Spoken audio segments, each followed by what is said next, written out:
This is Bishop Dale Bronner. Thank you so much for joining our YouTube channel today. If this is a blessing to you, I want to encourage you to like it and then click the subscribe button and then turn on notification. Hit that little notification bell so that you never ever miss another one of our videos. And then if you're in the Metro Atlanta area on a Sunday, check out one of our exhilarating services at 8:30 a.m., 11 a.m., or 6 o'clock p.m. Well, our scripture lesson today comes from 2 Kings chapter 4, verse 3 and 4. Notice there these words. Now there were 4 leprous men at the entrance of the gate, and they said to one another, "Why are we sitting here until we die? If we say we will enter the city, the famine is in the city, and we shall die there. And if we sit here, we die also. Now therefore come, let us surrender to the army of the Syrians. If they keep us alive, we shall live. And if they kill us, we shall only die." I'm talking today simply from the subject, emerge. Emerge. Emerge. Here you discover 4 leprous men that have an incurable skin disease that is generally highly contagious. And they're in a time of famine. And they realize that, hey, if we sit here, we're going to die. If we get up and go into the city, we may die. But if we sit here, we are going to die. So they really came to the conclusion, we have absolutely nothing to lose. And so they emerged out of their condition of where they were to go after something that had the possibility of sustaining them in a wonderful way. And thank God they made the right decision. Because when they got to the city, here's what happened. And I told you, God will give you more after you get up and go on your way. He'll bless you more in your going than if you sit where you are and perish and deteriorate and become worse and worse, because whatever sits goes bad. Just think about it. Whatever sits goes bad. If you let milk sit too long, it'll go bad. If you let meat sit too long, it will go bad. If you let fruit sit, it'll go bad. Let a car sit too long, your battery will die. If you sit down too long without moving, your legs will go to sleep. Whatever sit will go bad. Your mind will go bad if you don't use it. So they were sitting there and they said, listen, we're in a situation here where we're going to die if we stay in the condition where we are. If we stay here, we are going to die. But if we get up and go and surrender maybe to the Syrian army, at least they might keep us alive and we can live. And if they kill us, hey, so what? We're going to die anyway if we sit here because we don't have enough to sustain us. And so their decision was to emerge from the place where they were. And guess what? When they emerged, when they got up, God decided to get up with them. And now 4 leprous men, weak men with disabilities, who had deep insecurities, who were shunned from society. It's amazing that even in your inadequacies, even with your deficits, when you get up and go at the word of the Lord, how God can go with you and He will amplify your sound. Because what happened when these 4 men got up and start walking toward the city, God caused the Syrian army to hear multitudes of horses and chariots. It sounded like an army of millions of people, and they thought that they had hired the Egyptians as an army with them to come against them, and they got afraid and they fled and they left their whole city, all of their camps, all of their food. And so when these 4 leprous men got there, they still found stuff that was warm and simmering, fresh food. They found more food and beverage than they knew what to do with, and they started eating until their little hearts were content. It was a buffet. I mean a buffet. You're talking about homecoming. You're talking about Thanksgiving. This was a full spread. The whole city, everywhere they went, they found nothing but food. And there they were starving, sitting where they were. But they emerged and went into another place. And as they went, God blessed them. While they were sitting there, they had nothing. But when they emerged, when they got up from the place where they were, the condition that they were in, God began to amplify the sound of their feet. But you got to give God a sound to amplify. You got to give God a seed to multiply. You got to give God something to work with, because nothing from nothing. And so when God is working with us, there's a God part and there's a man part. And we have to do our part. And so God is saying, I want to amplify your sound, but if you're not making a sound, you're not giving me anything to work with. You're not giving me anything to be able to amplify. God amplified their sound, and God made them sound bigger and better and more than what they were. Have you ever been in a situation where God blessed you and people didn't really know you, and so your reputation or your image was bigger than who you really were? Or folks thought that you had more than what you actually had. They thought your company was bigger than what it actually was. And so if you keep your mouth shut, maybe you'll just let God amplify the sound of your feet, and he'll make you look and sound bigger than really what you were. But if you don't emerge, God has nothing to amplify. But he can make them think that you've got much more, and it'll intimidate the enemy, and God can bring victory into your life. Here's what the word emerge means. To emerge means to rise from an obscure or inferior position or condition. Here's a second definition of emerge. To rise from or out of anything that surrounds, covers, or conceals. And then another third definition of emerge is to become known, to come out of obscurity into a position where people finally discover who you are. So you come from the backside of the mountains into a certain level of notoriety. To emerge actually comes from a Latin word, emergere, which literally means to rise up out of water. It means to escape. So when you are emerging, you are escaping your current situation. You are escaping your current condition. When you actually emerge, it means to rise up out of what is merging you. To merge means to sink. It means to sink or to dip. So whatever is dipping you under, whatever is causing you to sink, when you emerge, you are coming up out of that. Whatever is causing you to go down, you're coming up out of that. You're coming up out of that. Don't sit where you are and let your life waste away. Emerge. It is a word from God. Just a single word, emerge. Rise up out of the condition of whatever is covering you, whatever your background is, whatever your history is. Don't let your history discount your destiny. Your history does not have the power to stop what God wants to do in your future. And if you just allow yourself to rise up out of that, to say that I'm not going to die in this condition, that you become hungry like 4 leprous men who was sitting there. I love this saying here by Dante Alighieri. He says, the man who lies asleep will never waken fame, and his desire and all his life drift past him like a dream, and the traces of his memory fade from time like smoke in the air or ripples on a stream. Don't just sit there and let your life fade away into oblivion. Rise up, emerge, emerge, emerge.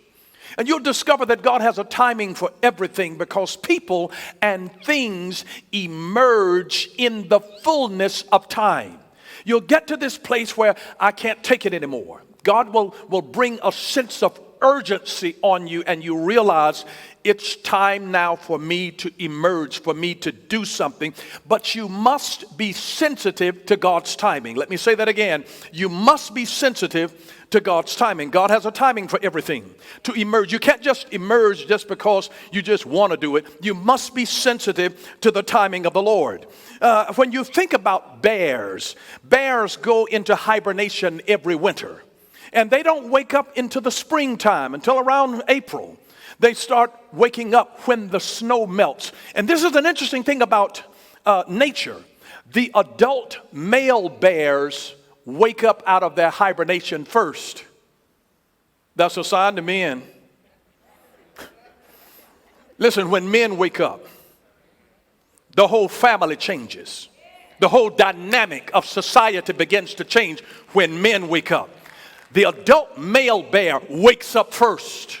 The adult male bear wakes up first out of the hibernation, been asleep all winter long. The adult male bear, God wakes the adult male bear up first because it's hunting time, it's eating time.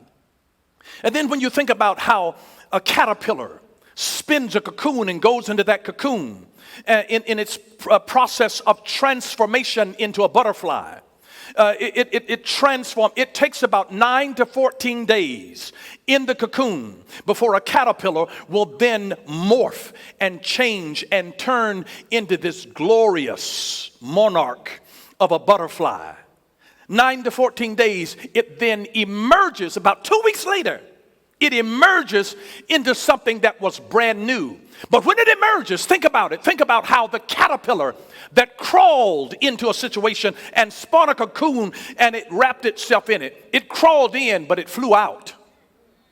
And God says that, listen, when I transform you, I will change how you get around.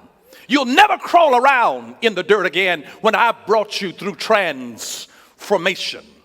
When you emerge, the caterpillar emerges from a cocoon as a butterfly. It emerges.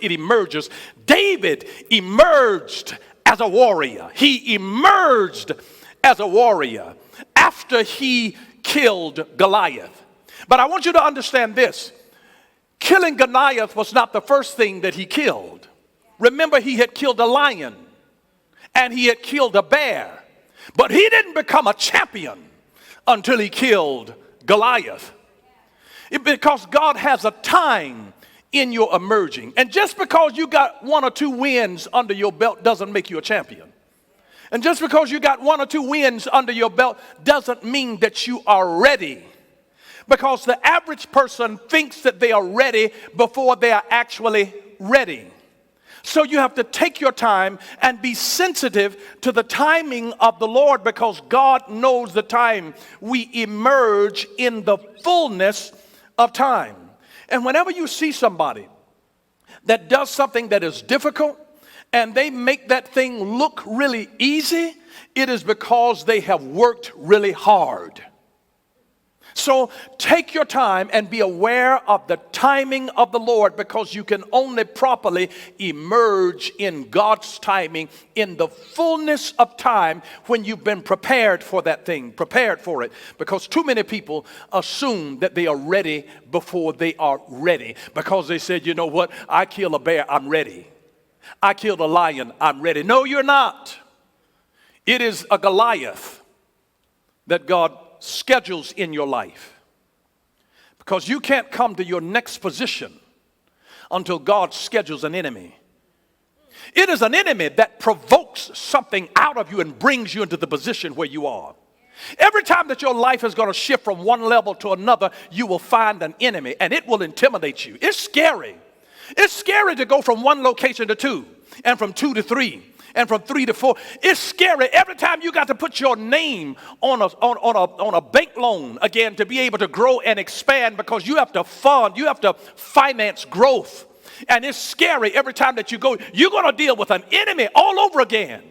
You know why? Because God never, ever wants you, I don't care how much you have, God never, ever wants you to get into a position where you are independent of God. And that's why God will bring you oftentimes into new beginnings. You know why? Because every time you have a new beginning, you have no experience on a new level.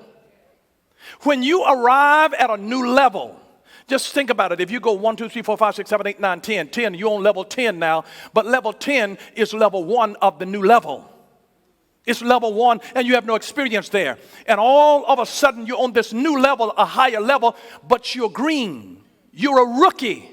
So you got to depend on God and say, Lord, show me what to do, because I've never been here before. I'm higher than I've ever been, but I've never been here before. God, I need you. Lord, show me how to handle myself here. Show me, Lord, how to handle this altitude, because I can't breathe as easily up here as I did down there. Help me, Jesus.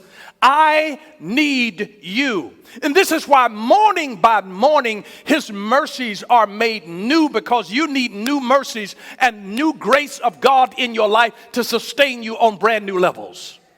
And you have to remember that on every level, there's a new devil. And that's why you need God. Dependence upon God. Dependence on God. It's about timing. It's about the timing of the Lord. That's why I love it. Ecclesiastes chapter 3 verse 1. There is a time for everything and a season for every activity under the heavens. It's coming. It's coming. God's got a time for it. God's got a time for it.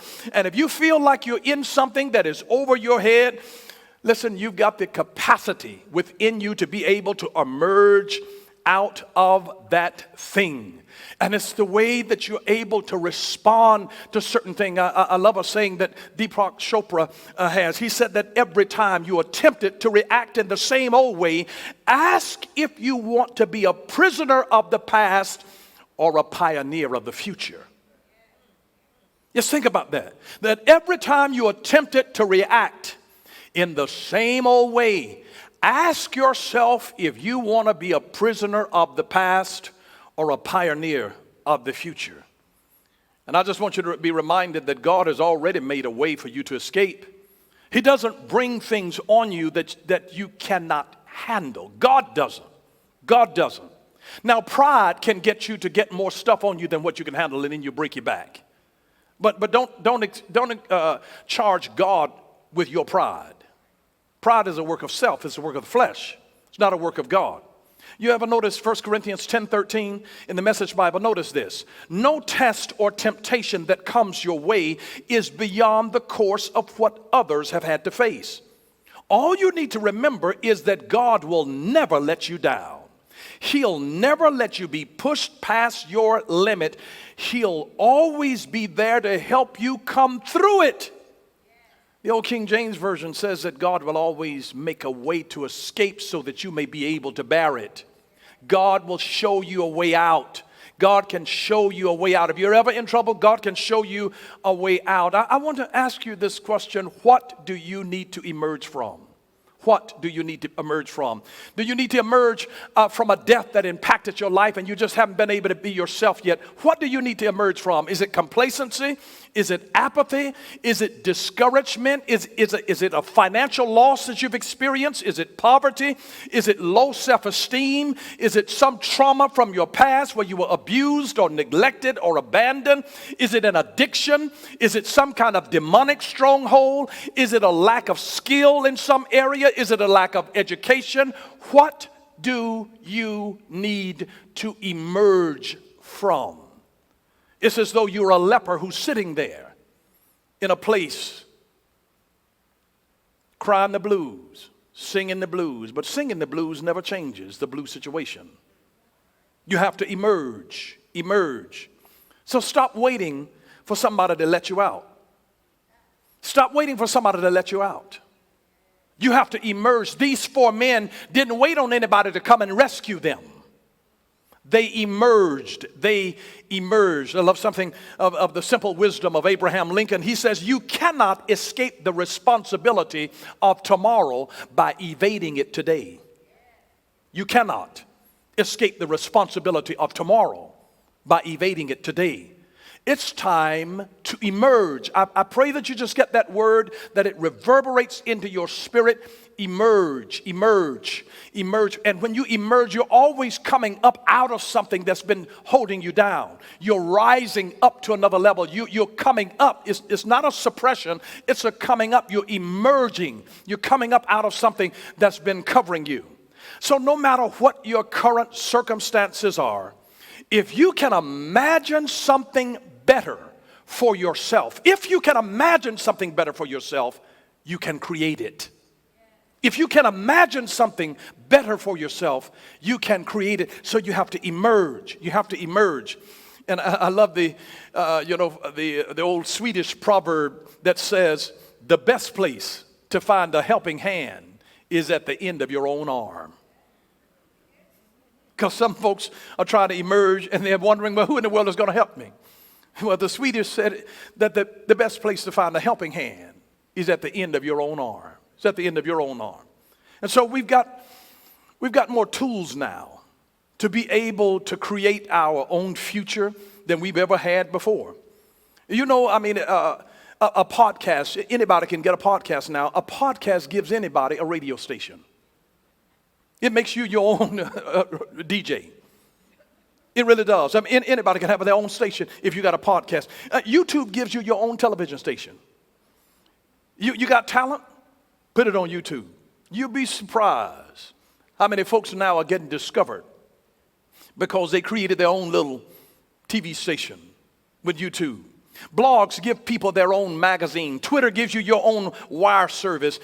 Companies like Expedia and Travelocity and so many others, they make you your own travel agent. Cash App gives you the ability to be like a bank and wire transfer money in an instant. And Uber and Lyft make you where you can become instantly a taxi driver. It's amazing how many tools that you have at your own disposal. Don't sit around with a lame excuse. Rise up. Emerge. Emerge. Emerge. Emerge. Most people don't realize that they even need to emerge until they have an emergency.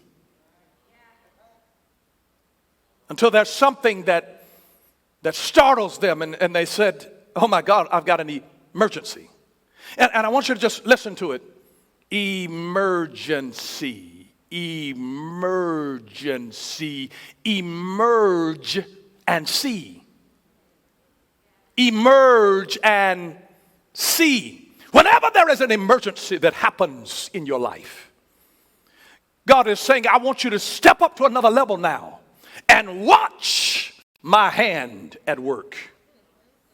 An emergency, whether it's a child that gets sick, emergency, God says, let faith arise.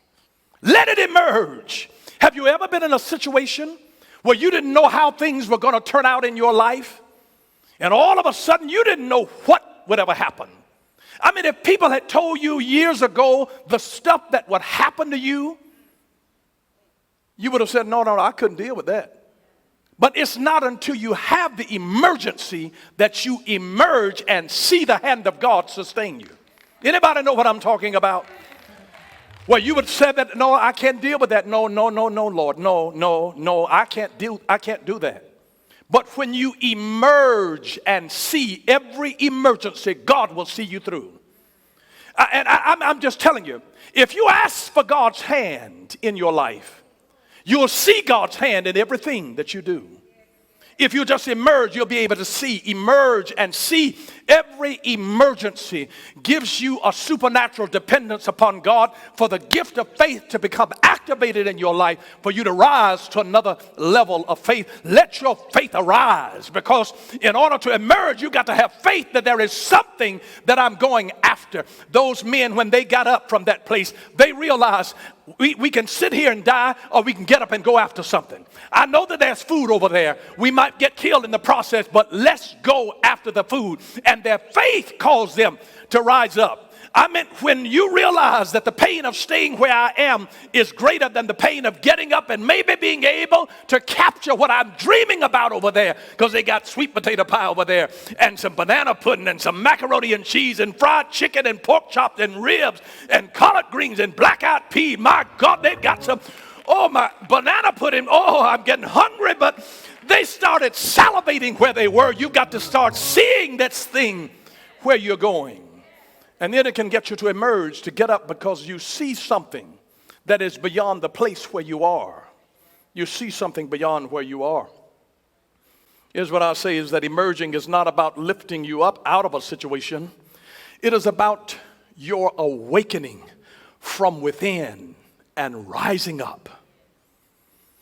So it's not about someone lifting you up out of a situation. It's about your awakening from within and rising up.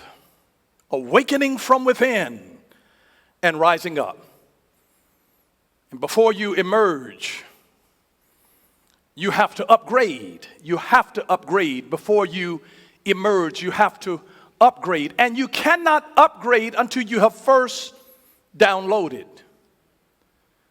Whenever you're going to upgrade, you have to download something. In order to upgrade, you have to download something. And let me say this, one of the biggest hindrances to people upgrading and emerging is having some modicum of success. Because if you get a certain level of success, all of a sudden you're no longer hungry. What drove these 4 leprous men was their hunger. And if you get a modicum of success, you lose your appetite. So don't let success stop you from emerging. Don't let success stop you from emerging. But remember, before you can emerge, you got to upgrade, and you cannot upgrade until you first download. And when you think about that, what do you read? What do you read? What do you need to add to yourself before you emerge? What do you read? What do you watch? What do you listen to? Who do you spend time with? Who do you learn from? What do you eat? And I just want you to remember this. You are never too good to get better. And you're never too bad either to get better. You can always get better. You can always get better. You can always emerge. And here's the deal. If you want to improve your output, you must improve your input. If you want to improve your output, you must improve your input. So what do you need to add to yourself before you can emerge? What do you need to add to yourself before you can emerge? Before you can emerge, you must arise. You must arise. And before you can arise, you must awake. And as you emerge, you must have clear thought, you must have clear talk, and you must have clear tasks. As you emerge, you've got to have clarity. Clarity. When you emerge, these 4 leprous men were not getting up to go do the dishes. They were getting up to go and get something to eat. All they could dream about was the food that they were going to discover. That's all they could think about. As you emerge, you must have clear thought. There must be a clear plan of action, a plan of thought.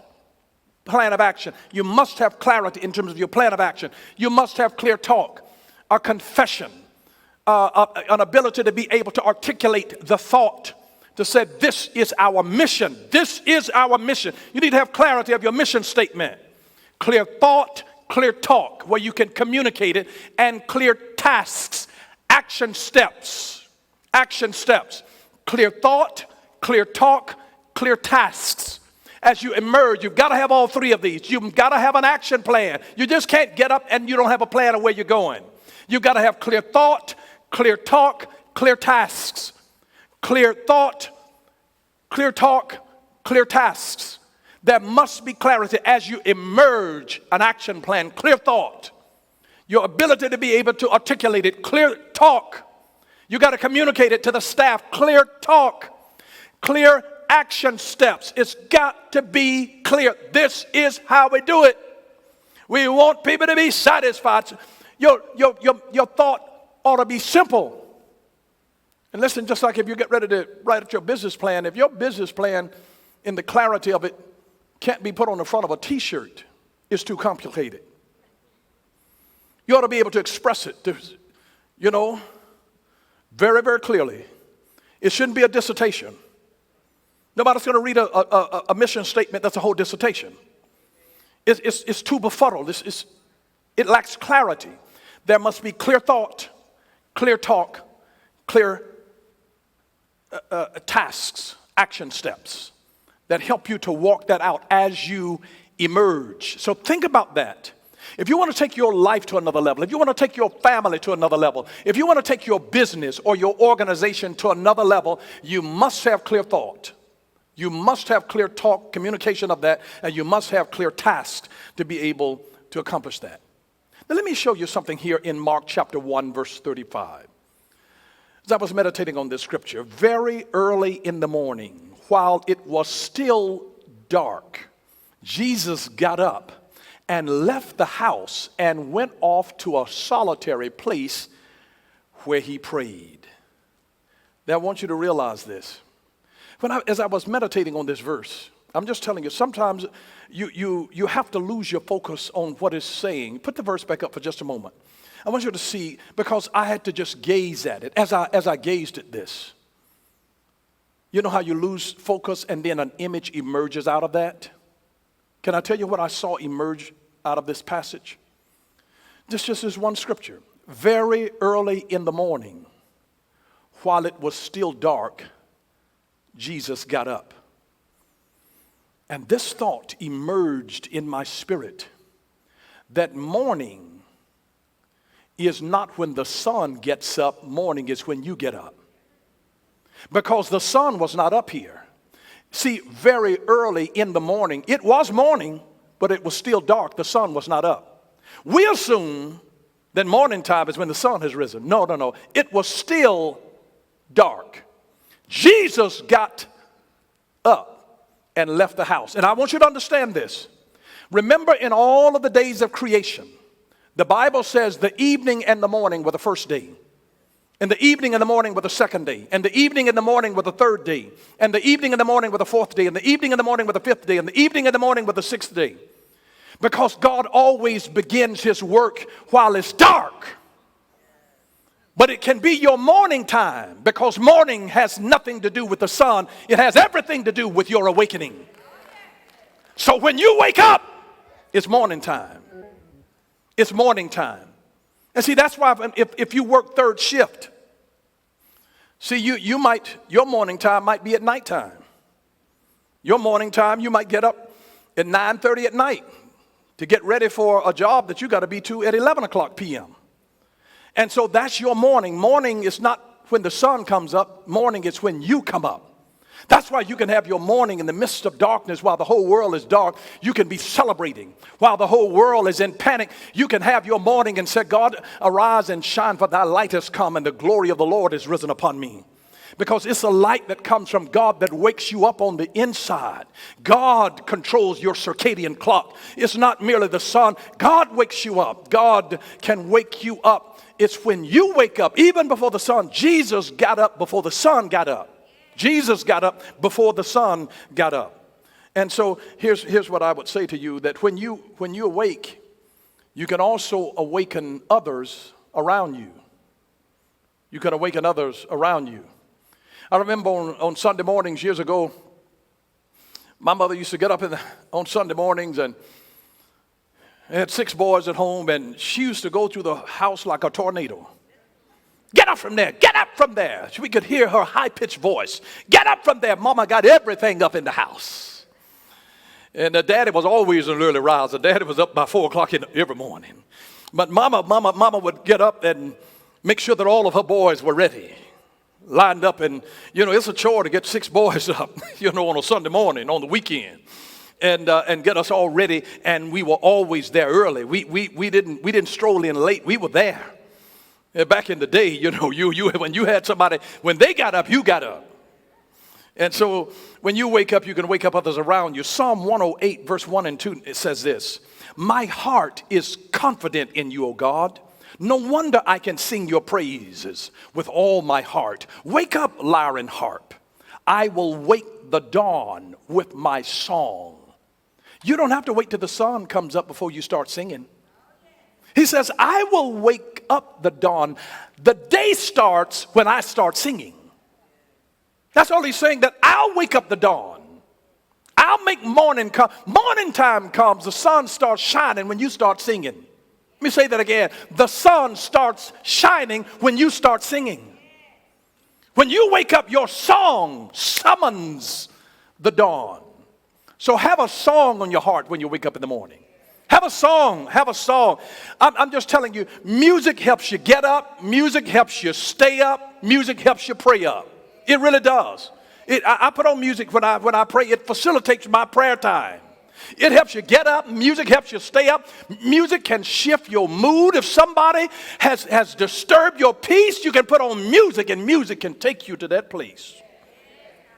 Music. It can awaken the dawn on the inside of you. It really can. It really can. Psalm 59, notice verse 16. But as for me, I will sing about your power. Each morning I will sing with joy about your unfailing love. For you have been my refuge, a place of safety when I'm in distress. And remember again that morning is not when the sun comes up. Morning is when you get up. Morning is when you get up. Morning is when you emerge. Morning is when you wake up. And I want you to think about this, because sometimes people feel like successful folks don't go through anything. But successful people have hardships. They have obstacles and hardships too. They just refuse to let disappointment and failure to become an excuse not to press on. Trust me, when you're a leader, when you're a successful person, you are not exempt from obstacles. You're not exempt from hardship. But they simply refuse to let the disappointment, the heartbreak, the failure of those things to become an excuse not to press on. And I like the fact that when Isaiah the prophet went to King Hezekiah in 2 Kings chapter 20 and began to prophesy to him that he was about to experience his demise. As soon before he could get out of there, Hezekiah the king turned his face to the wall so that nothing would break his focus. He turned his face to the wall and began to pray. He began to pray because God had just told him through the prophet that he set his house in order because he was going to die. And he turned his face to the wall and said, God, oh God. He began to plead. He began to intercede. And he cried. The Bible says he wept. His heart was so broken. And God didn't want him to die. God wanted him to change. And so when he changed his heart, before Isaiah the prophet could get out of the courtyard, the word of the Lord came back to him and said, now go back to him before you can get off of his property and tell him, I've heard your prayer. I've seen your tears. And I'm going to add onto you 15 more years to your life. Your life is, you've got an extension. You've got an extension. He pleaded for mercy. He got an extension. I just want to remind you today, God hears you and God sees you. God hears you and God sees you. God hears you and God sees you. God heard King Hezekiah's prayer and God saw his tears.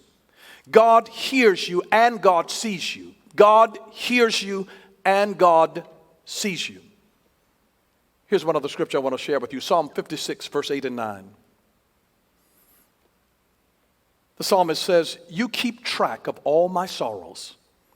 You have collected all my tears in your bottle. You have recorded each one in your book. My enemies will retreat when I call to you for help. This I know, God is on my side. May I just remind you of this, that God sees you whenever you're down. And not only that, sometimes you can hurt so badly that you wonder, God, do you even care that I'm hurting? Do you even care what I'm going through, that I'm suffering? Didn't you see me crying all night? And the Bible says that God takes your tears and puts them in a bottle. He says, I heard you and I saw you. I don't know who this is for today, but all that I can tell you is that God says, I heard you and I saw you. I saw your tears. I didn't only see your tears, I captured them in a bottle. And I'm going to save those tears that I am putting in the bottle as water for the seed for your next miracle. I really believe that it's not going to end the way that it looks like right now. That God says, I see your tears and I have heard your prayer. When you pray and it is supplicated with the tears that come from your life, God sees your brokenness. And brokenness on earth creates openness in heaven. Brokenness on earth creates openness in heaven.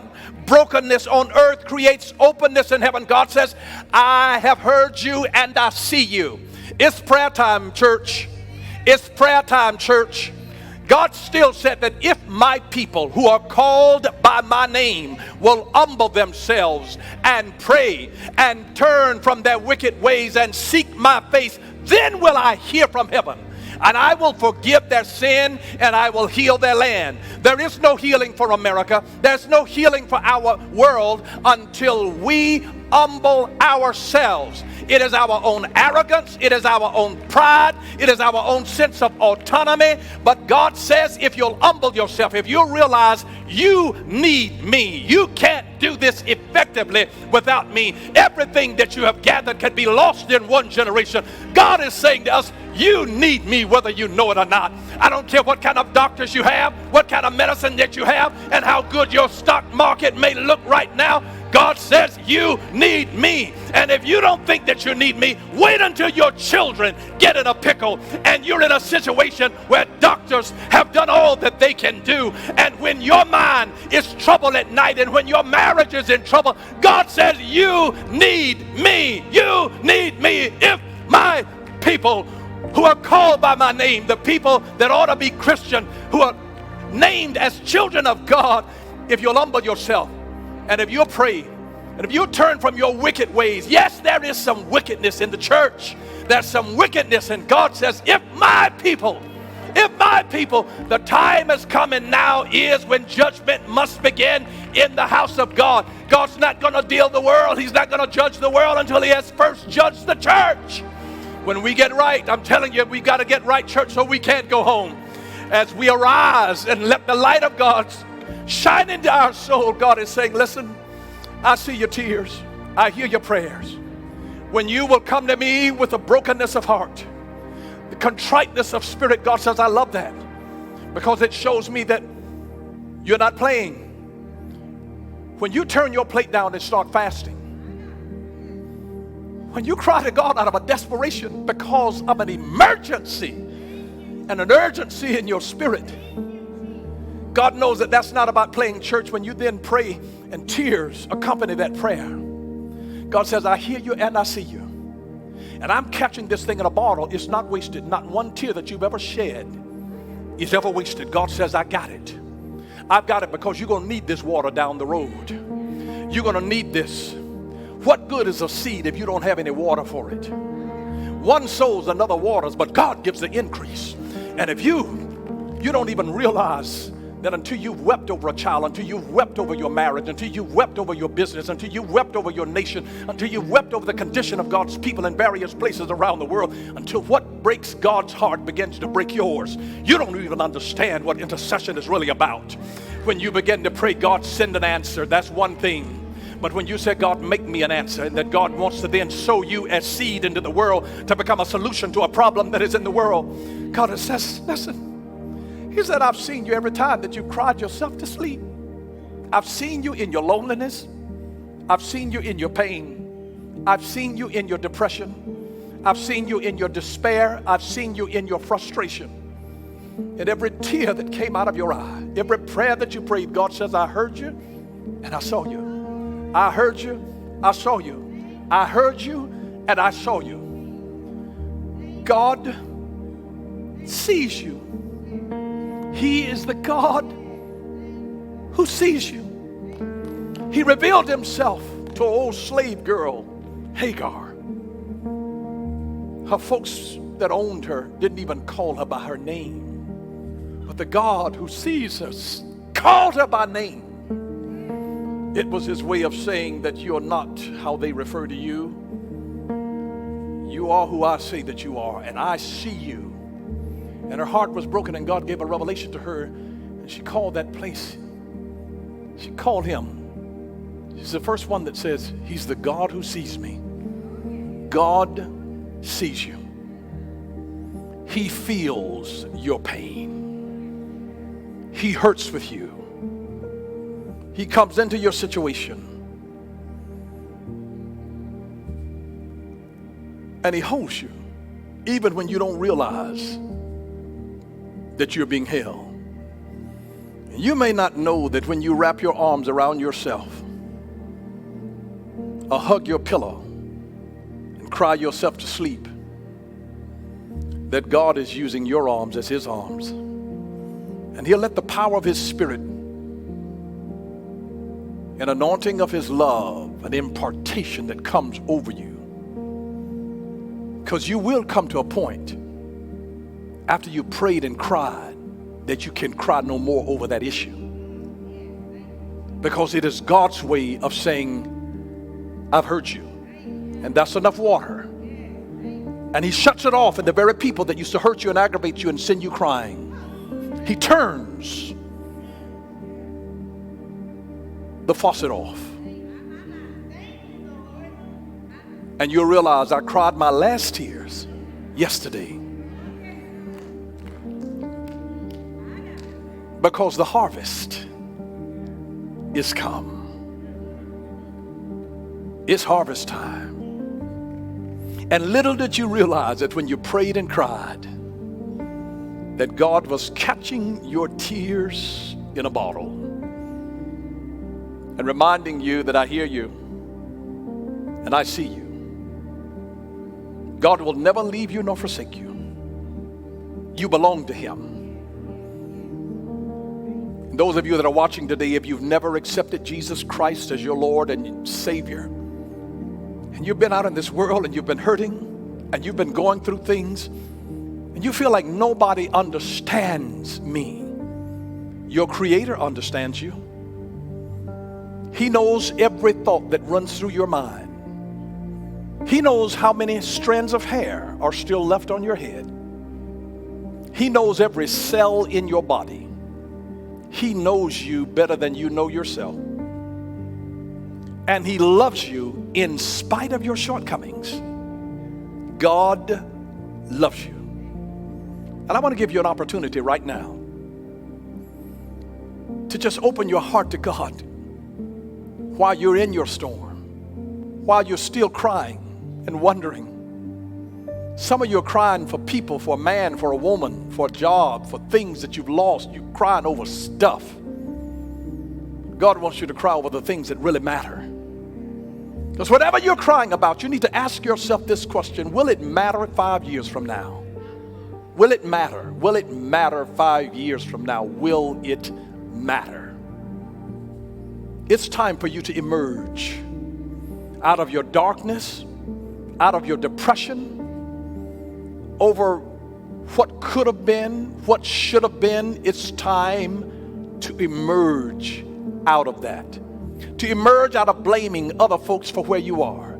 It's time to emerge out of that. There's no power in blaming. In fact, whoever you blame, you empower. It's now time to say, God, I surrender to you. And if you just pray this simple prayer with me: Dear Lord Jesus, I ask you to come into my heart. I believe, dear Lord, that you sent Jesus to die for me while I was a sinner, that I might have a right to the tree of life. I ask you to come and live big in me. Think through my thoughts, move through my actions, and use me for your glory. Empower me, O Lord, to tell everybody that I meet about your goodness. In Jesus' name, amen. Well, I pray that you've been strengthened by God's word today, and that something on the inside of you is ready to emerge, to rise up from whatever has been covering you, to come from under the labels, under the stigma, under a shameful past. It's time to emerge. You're not the worm that went in, you're the butterfly that flies out. It's a new day. It's a new day. God makes all things beautiful in their time. A couple of things that can really shift your perspective more than anything else. Two major things: time and distance can shift your perspective. Time and distance. And the bigger the thing is that you want God to do in your life, the greater the consistency that you need to see the manifestation. I don't care whether it's weight loss. I don't care whether it's establishing of a business. The bigger that the deal is, the greater the consistency that you need on a daily basis in order to get there. And he's calling us. And he says, I've seen your heart. I've seen your struggles. I know you're starving for something, but you may as well risk everything that you've got to go after what you want. Pursuit is proof of your desire. Pursuit is proof of your desire. And I pray that you're hungry for God and that you will start chasing after God like you've never had him before. May God give you a fresh hunger for him, that we might know him in the fullness of his glory. And I pray that God will give us wisdom to know what to do in the times in which we live, because God is concerned about every facet of your life. Always know that you are loved and accepted in the beloved of God. You belong to him. He hears you and he sees you. Never stop praying. God hears you and he sees your tears and captures them in his bottle to water your next miracle in your life. It's going to be awesome. You don't want to quit now. You may as well run on and see what the end is going to be. We hope that you enjoyed that message. Don't forget to like and subscribe and then press the notification bell so that you don't miss another one of our videos. And if you want to partner with us, click the Give Now button. Thank you for what you do.